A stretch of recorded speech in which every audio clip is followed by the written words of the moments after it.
ये आकाशवाणी का प्रसारण है विविध भारती।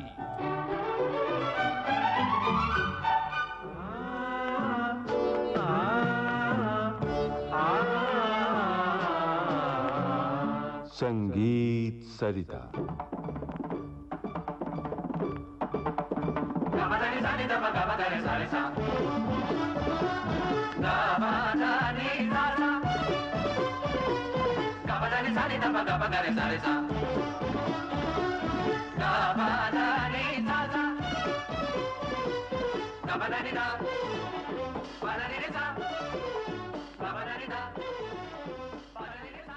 इस कार्यक्रम में आजकल हम आपको सुनवा रहे हैं श्रृंखला इटावा घराने का सितार वादन।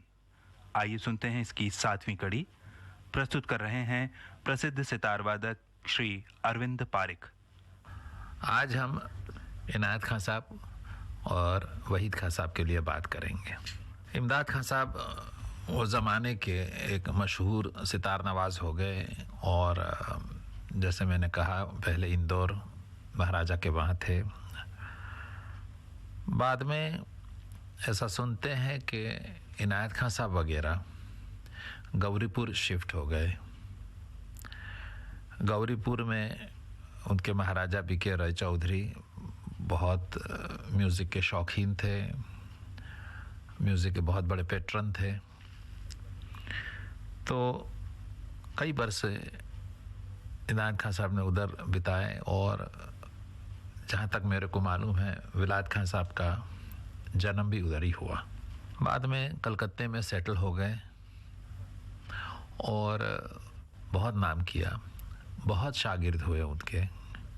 कहते हैं कि जब उनका देहांत हुआ तो करीब 200 शागिर्द इनायत खां साहब के कलकत्ते में थे। मैंने जब विलायत खां साहब से तालीम शुरू करी तो बात बात में मैंने उनको ये कहा कि खां साहब मैं भक्ति रस को ज़्यादा पसंद करता हूँ, थोड़ा बहुत मैं भक्ति मार्गी हूँ, ज्ञान मार्गी इतना नहीं हूँ। तो उन्होंने झट से कहा कि अरविंद भाई तुम्हारा मिजाज जो है वो इनायत खां साहब की जैसा ही है। उनका जो अप्रोच म्यूज़िक का था, म्यूज़िक के लिए जो लगाव उनको जिस किस्म का था वैसा ही तुम्हारा भी है। मतलब कि शरण भाव ज़्यादा, भक्ति भाव ज़्यादा और ये फीलिंग से गाना बजाना करना कि हम कुछ भी नहीं हैं, जो कुछ भी है वो अल्लाह ताला या भगवान है। तो मेरी भी तालीम विलायत खां साहब ने इसी तरह से करी कि जो मेरी एप्टीट्यूड्स है, मेरा जो सोचना है म्यूज़िक के बारे में, उसको बराबर से मैं पेश कर सकूं। इनायत खां साहब की हम रिकॉर्ड सुनेंगे तो उनकी पर्सनालिटी के लिए, उनका संगीत की तरफ जो भाव था उसके लिए बहुत अच्छा ख्याल आता है। उनकी काफ़ी रिकॉर्ड्स है और हम ज़रूर आपको थोड़ी सी रिकॉर्ड्स आज सुनाएंगे जिससे पता लगेगा कि वो कितने बड़े सितारिये, कितने बड़े सुरभारिये थे। लेकिन मेरा ख्याल है कि वो कितने बड़े एक ह्यूमन बीइंग भी थे, उससे पता लगता है। उनका गाना बजाना मेरे को तो इतना पसंद आता है कि जैसे अभी उनकी भैरव की सुरभार की रिकॉर्ड सुने तो एक समाधि हो जाती है, जैसे समझ लीजिए। इतना सुर में इतने मज़े से 3 मिनट के अंदर उन्होंने क्या समा बांध दिया है। तो इनायत खां साहब के ज़माने में कलकत्ते में काफ़ी म्यूज़िक का शौक़ रहा और जैसे मैंने कहा कि काफ़ी शागिर्द उनके हुए उधर। बचपने में मैंने भी रेडियो से काफ़ी इनायत खां साहब के शागिर्दों को सुना पर्सनली। जोशी बाबू डीटी जोशी जिनका देहांत अभी अनफॉर्चुनेटली हो गया, उनको तो मैं बहुत अच्छी तरह से जानता था। I used to respect him tremendously. Jitendra Mohan Sen Gupta बहुत बड़े सुरबहारिये हो गए, वो भी इनायत खां साहब के शागिर्द थे। रेणुका साहा को मैंने सुना, बहुत अच्छा सितार बजाती थी वो कलकत्ते से। शैलेंद्र दास गुप्ता, जॉन गोम्स, पता नहीं क्यों गोमेस कहते थे, असल में गोम्स, जॉन गोम्स, उनका लड़का बेंजामिन गोम्स जिनका देहांत हो गया, उनका लड़का ललित गोम्स बजा रहा है आजकल। तो ये सब इनायत खां साहब के मशहूर शागिर्दों में से हैं। और मेरा ख्याल है कि ज़्यादा हम कहें उससे पहले थोड़ा सा उनकी उनकी रिकॉर्ड्स थोड़ी सी सुन ले तो ज़्यादा अच्छा रहेगा।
तो ये था भैरव का सुरभार का रिकॉर्ड। और मैं ज़्यादा क्या बोलूँ, आपने देखा ही होगा कितना साफ झाला बज रहे थे उस सुरभार के ऊपर। वो साज भी जो इनायत खान साहब बजाते थे, वो हमने सुना है कि इमदाद खान साहब का सुरबहार भी बजाते थे, खुद का भी बहुत बेहतरीन सुरबहार बजाते थे।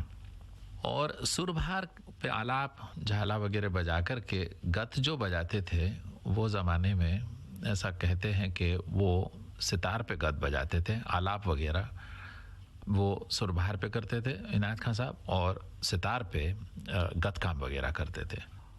तो जो इमदाद खान साहब ने राइट हैंड का जो ज़बरदस्त तैयारी जो उन्होंने करी थी, वही तैयारी हम इनायत खान साहब में भी देखेंगे, बल्कि उसमें कुछ और भी तब्दीली उन्होंने जो करी वो भी हम देख सकेंगे। तो अब हम इनायत खान साहब का एक सितार का रिकॉर्ड सुनते हैं, और आज की श्रृंखला यहीं ख़त्म होती है, इसलिए हम आखिर में भैरवी का रिकॉर्ड आपको सुनाते हैं इनायत खान साहब का, जो बहुत ही मशहूर हुआ है।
इटावा घराने का सितार वादन।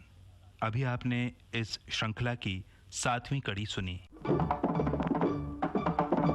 विविध भारती के संग्रहालय से प्राप्त इस कार्यक्रम की प्रस्तुतकर्ता छाया गांगुली।